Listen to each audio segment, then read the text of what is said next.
Speaker of the House, the entire argument run by BNI is simple: a utopia that does not exist. He assumes that rights are supposed to be proportional and that animals should have the same rights as men.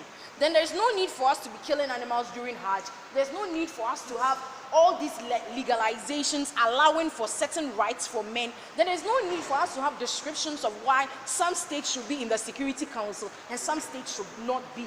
There is no proportionality to any laws or legislation with respect to rights or responsibilities, because they do not perform the same roles.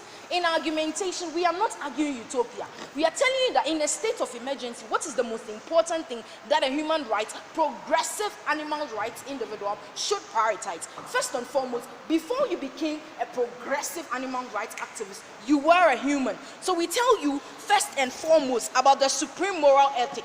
The supreme moral ethic speaks of the fact that individuals owe a responsibility to their inbound members. What this means is that as a human being, you owe a responsibility to your fellow human beings, even before you owe allegiance to, let's say, aliens, animals, or other species. We also tell you about the fact that empathy for animals in themselves is a human characteristic that is ideological in nature.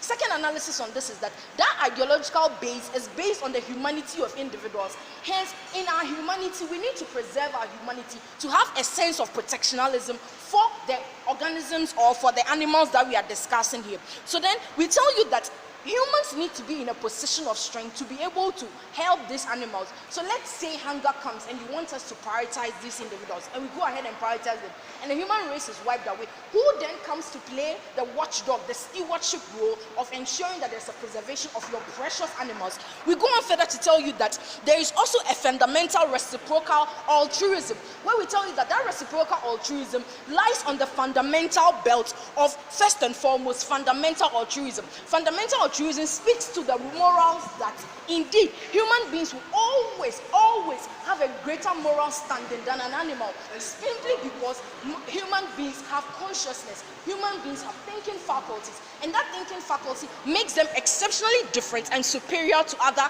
animal species. More so, further, thirdly, we tell you about the diversity of protectionism. You need to understand something. Human beings animals will survive and protect themselves in the absence of human beings.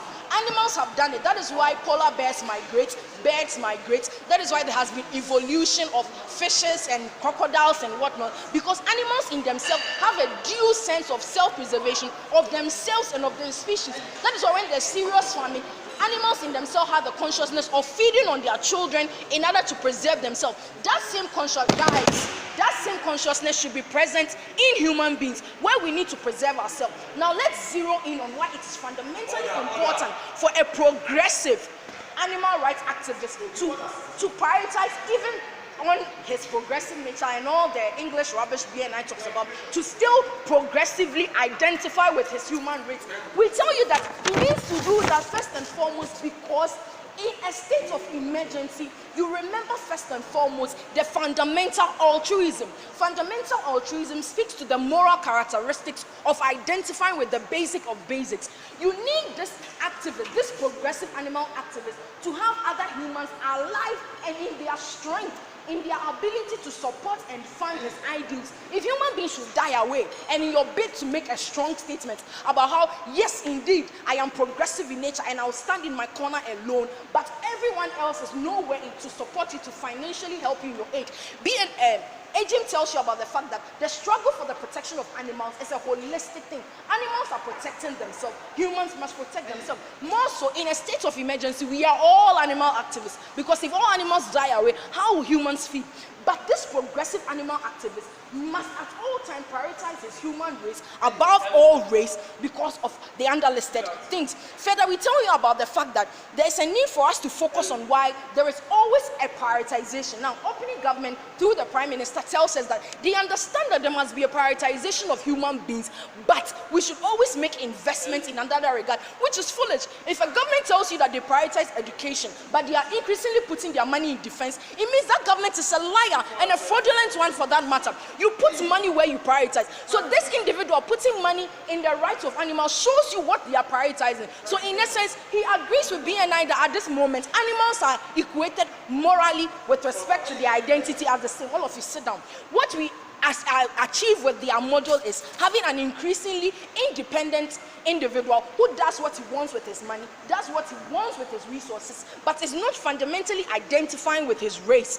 That is in itself an ideological breach on what humans and their original existence stands for. Okay, so just to distinguish between you and I won't fight you to save the environment, I won't fight you to save human beings. If we're fighting to save human beings, then when there is a situation that human beings are like... It's okay, yes. You say that protecting all animals is something we do as society. Is protecting human beings something we all do as society, when especially we tend to try to do more than black. Now, listen to me.